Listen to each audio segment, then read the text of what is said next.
Hey everybody, welcome back to We Are the Batman. I'm Mike. And I'm in low-tech Paso Man. We're two of these in less than a week. It's like we're figuring out what we're doing here. We're jumping in with some bat news. Last Thursday, Andy Muschietti, currently slated as the director. I say currently slated because we're not sure how much longer that's going to be going on. Currently slated as the director for Batman, the Brave and the Bold in James Gunn's DCU. Made some comments last week about like the upcoming production and about Robert Pattinson as Batman, yay or nay. And then in a recent interview with I'm trying to figure out who he had this interview with. With Radio 2's La Balera de Coso show. So he's doing a lot of press, it seems like, in a lot of like where he's from, down in Argentina and things like that. But he was asked about why he thought the $200 million tentpole that was The Flash ultimately failed. Now I want to read it. First of all, this movie came out in 2023. We've already reviewed this movie. If you really want to know what we think of Andy Muschietti's The Flash, our review is from back when we were doing audio only. It's here on the channel. Go listen to it. Maybe future Mike will remember to put a link above Matthew's head. I don't know. Feel free to go back and listen to it if you want. But to give you the short version, we thought it was fine. No, you thought it was fine. I thought it sucked. Matt hated it. I thought it was fine at best. Like there were things about the movie I genuinely enjoyed, but ultimately the movie was kind of a hot mess. But one thing we did agree on was Andy Muschietti's handling of Batman, both Ben Affleck's and Michael Keaton's in the movie, was handled pretty well. All that to say that he feels that Andy Muschietti feels that the reason The Flash couldn't recoup its costs is because it failed to hit, quote, all four quadrants of moviegoer demographics. That's men over 25, men under 25, women over 25, and women under 25. Those are the four demographics TV and movies look at. Like, when Nielsen ratings are going away, but when Nielsen ratings were a thing, those are the four quadrants you typically look at. And what Andy Muschietti went on to say was that The Flash failed among all other reasons because it wasn't a movie that appealed to all four quadrants. It failed at that. When you spend $200 million making a movie, Warner Brothers wants to bring even your grandmother to the theaters. Muschietti went on to say, I'm reading this all from Variety, that behind closed doors, he found people don't care about The Flash as much as other beloved DC icons like Batman and Superman. He noted this is especially true in the women under 25 and over 25 demographics. I have found in private conversations that a lot of people just don't care about The Flash as a character, particularly the two female quadrants. All of that is just the wind going against the film, I have learned.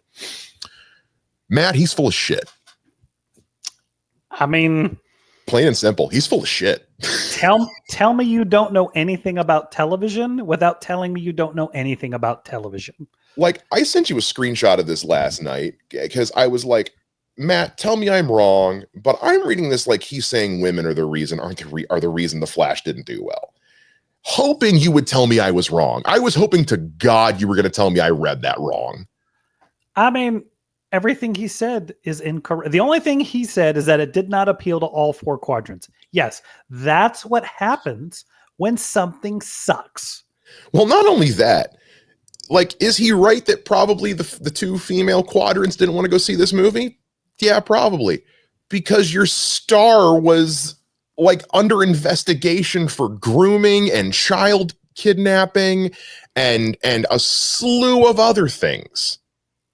You ever think maybe that's the reason people didn't want to go see your movie?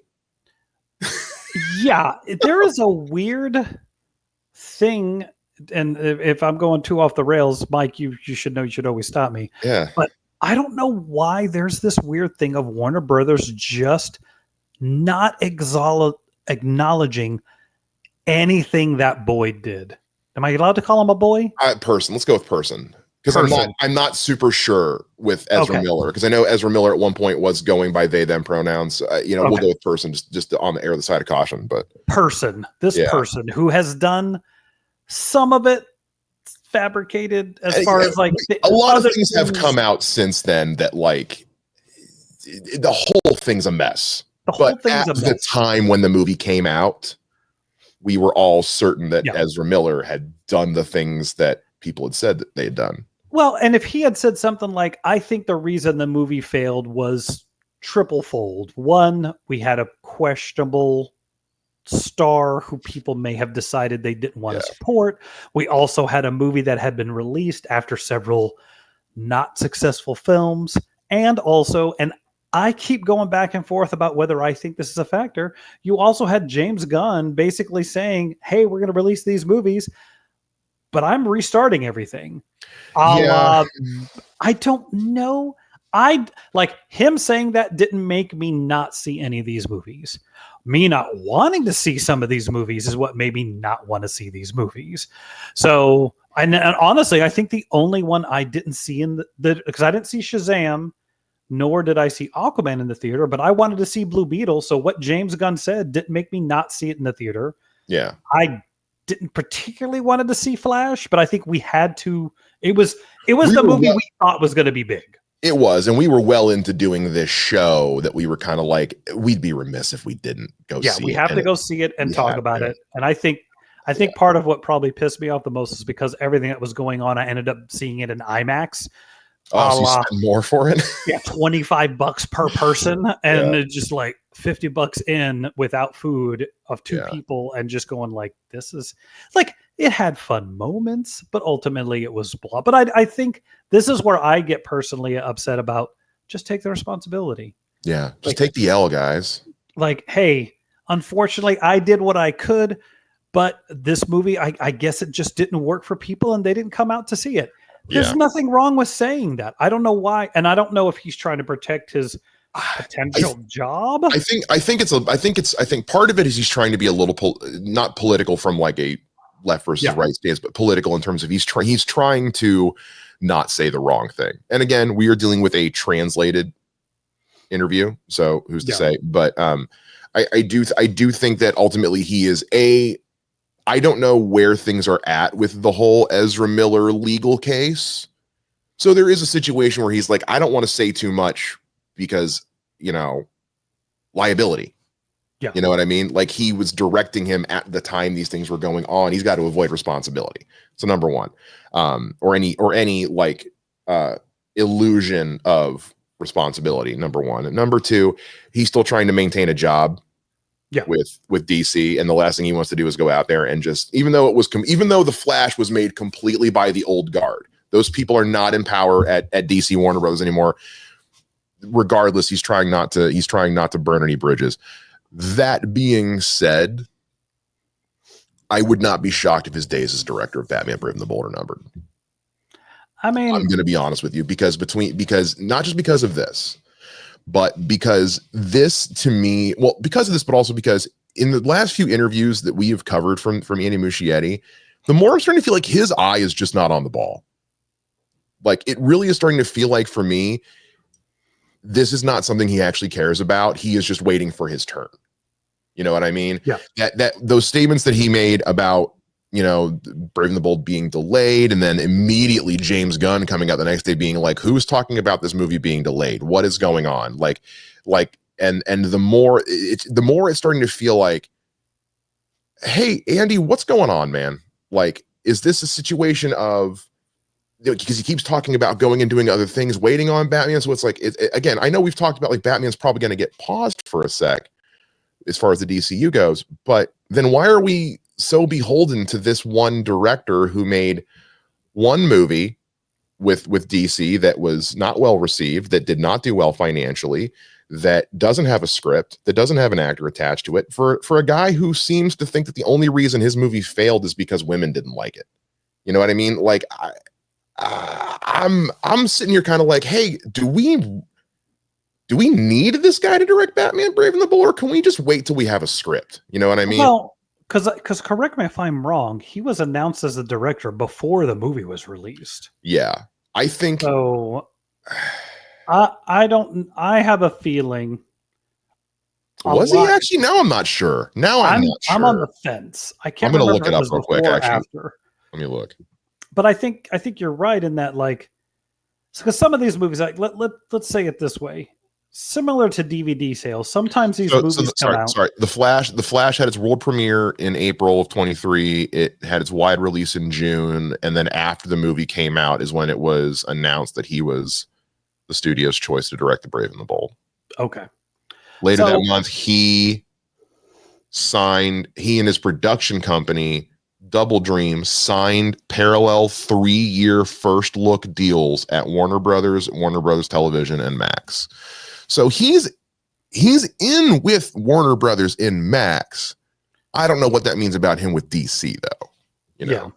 Well, and I think too, what I was saying before is like some of these movies, like they get released, they don't do well in the theater, but then they put them on demand and they do really well. Mm-hmm. So maybe this is a case of, we really like what you did with Batman in your movie. We know it wasn't success in the theater. Let's see if people like it and see what because like sometimes what happens with these films is they, a month or two later, they're on demand, people watch it, and then everybody comes back and says, oh my gosh, this movie's so good. Why did it tank?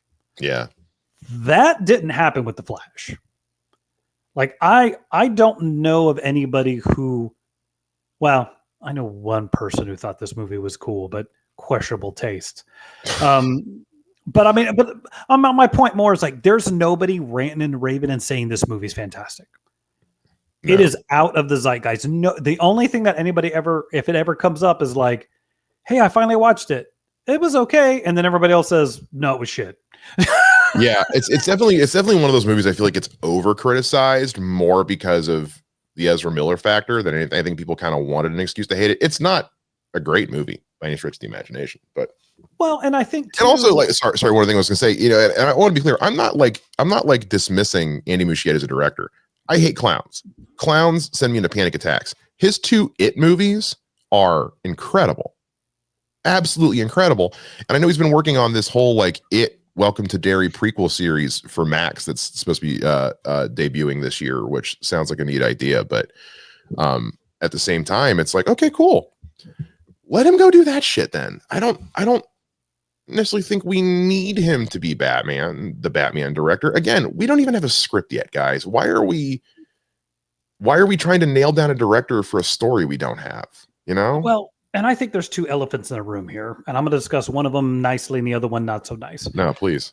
Number one is like, and I think Stephen Amell, one of the things he's ever said that I agree with is like, oh yeah, they boned Grant Gustin with this. Yeah. With Grant Gustin. Like, he was great as the Flash. His show, I believe, is one of the better rated shows of that Arrowverse. At the time, the announcement, I know exactly what moment you're talking about because I think we both watched it. The moment when the announcement was made that Ezra Miller was going to be playing Barry Allen in BVS was made like the same day that The Flash, I want to say season 1, broke like every Nielsen ratings record like known to mankind. It was the #1 show on television in the like everywhere that it was airing, and then it was at the after show for the season finale or something like that.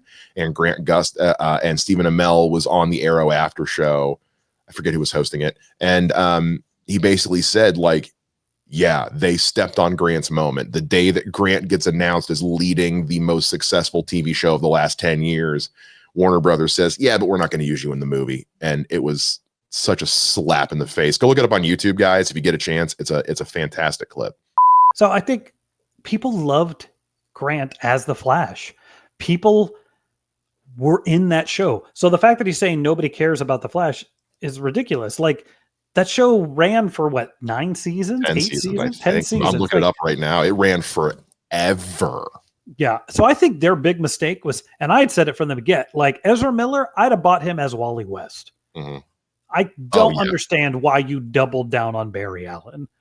Like that was a big mistake. And 9 seasons, 184 episodes. Okay. So exactly. Not including all the crossovers. Yeah. So I think the people who love that show didn't want to see the movie because of that. It is possible, who knows? But the other thing is, getting back to the Batman of it all, and I'm sorry, I'm going to bring this up a little bit, is like, we talked about it a little bit the other day. I've listened to some other podcasters talk about it. Like, as much as we kind of push back on there's no way they're bringing Pattinson into this universe, the more I'm thinking about it, the more that things are well, I don't know if they're going to bring him in, but like I'm starting to kind of lean into like maybe they're not going to do two Batman at the same time. Oh no, I don't think so. Maybe they're going to let this other movie come out, or they're going to space. I don't know, and I think that that's where like there's so much up in the air right now. Mm-hmm. At the same time, I would not be surprised, and this is where it gets really bad, and you're probably going to get mad at me. I wouldn't be surprised if suddenly, like within the next year, we get Matt Reeves is directing Batman: Brave and the Bold, and the Pattinson thing turns into an HBO Max we're watching villains thing. I don't know if it's. I'm not saying that's gonna happen. I'm just saying I would be. Stake. There's way too much money at stake. That first one made entirely too much money at the box office. Warner Brothers is at the end of the day, James Gunn still has to answer to Warner Brothers. I know. And I think at the end of the day, they're going to put their foot down and be like, absolutely not. I'm just saying I wouldn't be surprised. I'm not saying I think it's 100% going to happen. I just wouldn't be surprised if that becomes the difference. It would take another global pandemic for something like that to happen. You know what I mean? Like that's the kind of shit we're talking. That is a move of desperation. And unless the Batman Part 2 comes out and is just an unimaginable train wreck, I don't see that happening. I think it's more likely, and we speculated about this last week. I think it's more likely that the DCU is going to give Batman the Spider-Man treatment. They're going to put him on the back burner, a la the MCU, and introduce him when Reeves is done. Yeah, and they can do it in a way that it's impactful. You know, I just. And I'm not saying, and again, not saying this will happen, but if I'm them, especially now, I'm thinking, okay, guys, clearly the DCU has a lot of work to do before they introduce Batman, because they can't even get a director that understands why his movie failed based on this interview. If he looks at that movie and his only explanation for why The Flash failed is because women didn't like it, then you are misreading the tea leaves, sir. You are wildly well. You might be right that women didn't want to go see it, but not for the reasons you think. Yeah. Not for the reasons you think. Believe me, if you're that was the moment that I was like, okay, we might need to talk about this. Yeah, because it's such a weird take. It's a weird take. It is the weirdest take for a director to have. It really is. All things considered, like. What just woof. What a woof bad take to have, you know? And it leaves a weird taste in my mouth of like, I don't know, do I want this guy directing my Batman? I'm not so certain that I do. I don't. I really don't think I do anymore. I'm kind of like, I never did. So well, I was more on board than you were. It was more like I have no reason to not root for this guy. I have no reason to root against this guy not directing. And now I'm kind of like, I don't want you here anymore. Yeah, I think I'd be surprised if he is still attached over the next year. And I literally by the time we post this, he could be out. We're recording this at 11:30 in the morning on Monday. No, I think to go real far ahead, kind of a little bit what I was talking about, I think all of this really hinges on what happens to Superman. Mm-hmm. If Superman is a monumental success for them, this time James Gunn has a lot of plans in place. Yeah. What of those plans get fast forwarded? You know, do they do what they did last time and get Batman on the docket as quickly as possible? He says no. But again, like you said before, you know, but I feel like because I think the only thing stopping them from fast tracking a DCU Batman is the fact that Matt Reeves is still working. Honestly, I think I'm working through this in real time. I think having Matt Reeves Batman verse as a buffer to keep the money hungry people at Warner Brothers at bay. Because I think if you didn't have Matt Reeves and James Gunn just came in and said, I'm taking over DC, we're not doing Batman for another 10 years, Warner Brothers fires him on the spot. Yeah. But I think he comes in and says, hey guys, Matt's going to keep doing his own thing and give you just an absolute wealth of art house Batman stuff for a while I clean up the mess that the last group had. I think using Reeves Pattinson epic crime Batman verse, whatever, as your buffer to keep the fans at bay while you figure out what you need to do in the main camp, that's fine. Yeah. I can live with that. Yeah. Yeah. I mean, I'm not against any of it. I'm just saying I wouldn't be surprised if that is a weird thing that gets pulled. I also wouldn't be, but in all honesty, I wouldn't be shocked if by the time we record this Friday's podcast, Andy's out. See, you know what? This is where I'm going to get really into speculation. I would really love to know what kind of money the Penguin Show made them. It's hard to say because nobody really understands streaming finances. I mean, by all accounts, it doesn't make money. But we've said on this show before that nowadays you have to change your metric for how you measure a project. It can't be box office and return on ad investment anymore. You've got to change your metric. Well, my point more is like if they make good money on the investment of those shows, again, like I'm not trying to lean too far into this, but then like, hey, Reeves, you're going to be our streaming show guy, Elseworlds dude. Just keep making Penguin, Catwoman, these content in that universe you created. Don't forget Cape Crusader. Batman Cape Crusader was one of his as well. Him and JJ and the guy behind it all. Oh my God, Bruce Timm. Holy crap. Timm. Yeah. So yeah, I'm very curious to see where this goes, but I think you're right. Like giving how James Gunn is on top of things and making sure people aren't saying and doing stupid crap in social media. Yeah. I'm really surprised that this is going to be hanging on. That actually, no, that brings up a good point though. James Gunn has been on the receiving end of this before with his shit with Disney. Yeah. So there's a good chance he's probably going to be willing to work with Andy as much as he can. Let me backtrack a little bit. I answer what you're saying. Given everything that James Gunn has gone through, they're probably going to try to make this work. This is probably not going to blow up the way we're thinking. However, this is probably going to give James Gunn pause to be like, okay, Andy, we need to. Odds are a conversation is going to happen at some point this week between Andy Muschietti and James Gunn of, hey, bud, we're not on the same page. Yeah, you need to stop talking. Shut up. Stop talking. Stop doing interviews. You're bad at it. Yeah. They're like a lineman on a football team. Please don't talk to the public. Seriously, but we love it when you guys talk to us. So make sure you subscribe to the channel so you know when we're dropping stuff like this. We're gonna try to do stuff like this more often as we can. When it timely, we weren't about to wait till Friday to talk about this. So we've got some stuff planned. Our 150th episode is coming up. The podcast is coming up very soon. So we've got some information coming for that for you guys on Friday's episode. So make sure if you're subscribed, you're already subscribed to the podcast. Make sure you follow us on all the social media at WATB Pod, Facebook and Instagram, where we post all of our channel updates, and Threads, where we post stuff like polls and conversation topics. So please come hang out with us, and we'd love to know what you guys think about all things. And make sure you follow us on all social media. Follow me at Mr. Mike Shea. Follow me at the Hustle Man on all things over there. Let us know down below what you guys think of this Andy Muschietti thing. Who do you think could come in and take on the Batman, if not him? Let us know, and we will see you guys again next time here. Same bat time, same bat podcast channel. Bye-bye.